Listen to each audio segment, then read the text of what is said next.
I am so happy that you're able to join us for this extended interview. Make sure to visit theoffbeatlife.com. Again, that's theoffbeatlife.com to get more killer resources.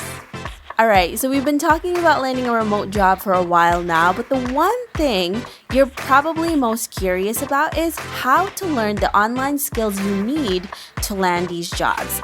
I'm not just talking about getting a brief introduction, but learning from actual accredited schools so you can be taken seriously when you apply for these jobs. You've been waiting for a while, and I'm really sorry about that, but I have finally created a whole page listing the best courses to take, from teaching English online to becoming a freelance writer and so much more, all from trusted sources that will get you that remote job. So if you're ready and serious to take the next step, then visit theoffbeatlife.com/learn online skills to get started. Again, you can visit theoffbeatlife.com/learn online skills to get started. Hey everyone, thank you so much for being here for this extended interview with Becca, where she's going to show us and tell us about, there's no really correct path to growing a blog audience because she's had a really unconventional one. But before we get to all of those tips and tricks, Becca, can you tell us about you and why you live an offbeat life? Sure. So my name is Becca. I run the brand, the travel and lifestyle brand, Half Travel, with my husband, Dan. We live here in Brooklyn, New York. We have had our website for 4 years, which is just a little shorter than we've had our Instagram account and social media kind of like presence and brand. I live an offbeat life because I have spent several years at several different points in my 20s and 30s living abroad in various points between working for a foreign company, and also working for myself, but traveling around as a digital nomad. And there's really no correct path to growing a business, growing a blog, or starting something new. Yeah, absolutely. And there's definitely different ways to do it. And with you started your Instagram first before you even started your blog, right? And now you're mainly focused on your website. Can you tell us a little bit more about that? Because usually people have a website and then they grow their social media accounts, but you did the total opposite. Yeah, we did the total opposite. Our Instagram was started as just a fun project while we were dating long distance as boyfriend and girlfriend back in 2016. Dan was traveling around the world for a year with a program called Remote Year, where he was working remotely and traveling with a group. And I stayed in New York, just living my life, working for a company in Manhattan. And basically, we started this project that became a viral hit. And it became really fun. And we continued it after we even got back together physically here in New York, living in Brooklyn once again.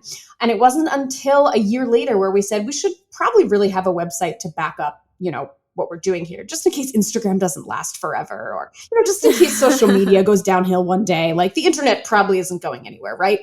And between our two skill sets, with Dan being a web developer and a web designer, and me being more of like a social media front-facing person who also really likes writing, we got inspired to start writing about our travels together and writing about places we'd been. And things kind of happened backwards for us. We had the Instagram audience first, realized that it didn't really connect at all to the people who were visiting our website.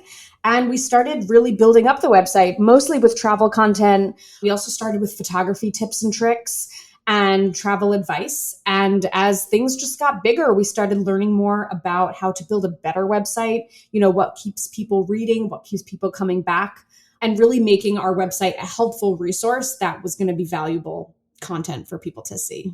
Yeah, and that is really interesting how you found that it didn't really translate, right? Your Instagram into actual audience for your platform, because there's probably some misconception there. And it's so funny how every time I talk to a blogger, they say the same thing. It's like, we focus more on our website and we're hardly in our socials anymore, but we're still growing a lot, right? Because of other things that you're doing. So what have you been doing, Becca, that allowed you this growth for your business and also your site? I think there's really one thing to say, and it's the same advice we got in the beginning, and it's the same advice we're getting now, and it's keep going. Meaning at one point, we had our first article. We actually got lucky. We wrote an article about Hong Kong and it came up on the first page of Google and we didn't even know what we were doing at that time. We just wrote something helpful that people wanted to read and it made it a more powerful guide coming up in Google on page 1. But we have like a ticker at the bottom of our website that tells us how many words we've written, and we've written 568,000 words or something. Like we've written over 500,000 words. There was a point at which we had to write word number 1. So our growth has been pretty much in line with how much work we put into it. It's like with any type of business, the more you put in, the more you get back. And the more we write, the more traction we get. And the more we expand and pivot, the more we can reach different audiences and kind of get ranked in Google and in searches for having authority in different topics. So I think that's a big thing for us now, because originally we were just writing travel, but then during the pandemic, we turned to remote work, working from home. And now we have been going into home and lifestyle, but we're also totally continuing in the travel sphere. So I think for us, diversification is key. And that's one of the biggest things I've learned. Yeah, and I think that's one of the things that most people have learned throughout the last year or two is you really have to diversify, even if you're not in the travel niche. Because most people have to either they lost their job because the company they were working for couldn't allow them to work remotely, or, there's just so many uncertainties. And I love that you guys were able to pivot and use all of this different knowledge that you had, because now everyone's working from home, or a lot more people are working from home. So for you, I know you talked about keep going, right? Just keep going and that's going to take you there. But sometimes it's hard, right? Nothing is ever easy. You have to work hard at everything. And sometimes it's hard to keep pushing on. What do you and Dan do when it feels like that? And I'm sure you've felt like that in the last year. Yeah. I can almost guarantee. What do we do when it feels hard to push on? Well, there have been months where our traffic has kind of plateaued or even gone down. And that's when we kind of have to take a different approach. And we say, maybe we should update things we've written in the past and just write them as ourselves now. So we've taken travel advice that we wrote 3 years ago, which is still valid advice, but we know how to write better now. And we know how to make things, more robust and write them longer and write in more detail so that we can offer the same type of advice, but better. So I think that is one of the things we've done when things feel like tough. But if you just continually envision like an uphill hill or a mountain, knowing that you're not at the top yet, and you probably never will be. Like there's always a path to go up. So you have to continually get creative about how to solve problems. And that's the thing. There's always different ways to do it. And you just have to think outside of the box sometimes, because sometimes one thing works for you today and then tomorrow it doesn't work anymore, right? So there's always like constant learning that has to be done. And I think that's what a lot of entrepreneurs and creatives who work for themselves have learned, is that there's always learning every single day. I totally agree. I think even as more information becomes available to people and as more people are able to learn about more things over, the internet, even the biggest companies, the biggest corporations still have challenges. Whether it's money or staff or logistics or something, companies are always changing. That's why you see them rebranding, as we've seen recently, and, changing their offerings. And it kind of seems like second nature. Oh, a company is doing something new. But when that company is you're making that decision and figuring out what your next step is. So I think that's one of the most incredible things I've learned personally, learning just more about how businesses work over the years. Yeah. And then now since you've been doing this for several years and you've had clients, you monetize your website and obviously your services, what was that first monetization like? Can you take us through that process? Yeah, our first monetization was actually over Instagram. We were offered these, this sounds so funny now, but we were offered these t-shirts that said like digital nomad.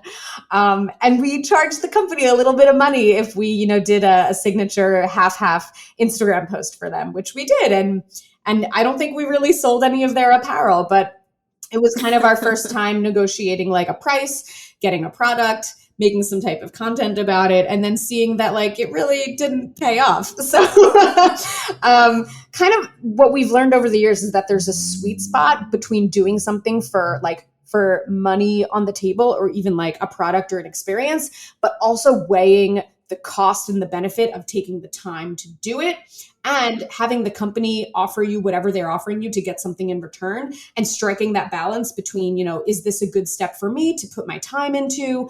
And is this an okay thing for the company? Like, can I offer them what they're looking for? So since that time, we've worked with a bunch more clothing brands, but now we work with travel clothing brands, and a lot of their products we can really stand by. So that makes me happy because it's mutually beneficial, and we have long-term relationships with a bunch of travel clothing brands that are just like, good apparel for like moving and wearing on an airplane and things like that. And we've also provided, I think, valuable photography to some hotels, valuable content to experiential and like tour companies. And I think the sky's the limit. We don't really know what's coming next. And that's a really important thing to understand is getting money is great, but getting money for services that you feel is in line with your brand is even better. Right. Because if it doesn't, then it kind of, it doesn't work, right? It doesn't work for you, and it doesn't work for the brand itself. And that's why now you're working with brands for long term, because you really made sure that that was the right one for you. So, I mean, getting money is great, but but it has to feel good too. Yeah, exactly. I love that. Well, thank you so much, Becca, for sharing all of these tips with us. We really appreciate you. If our listeners want to know more about you, where can they find you? That's a great question. And first of all, thank you so much for having me today. It's been a pleasure.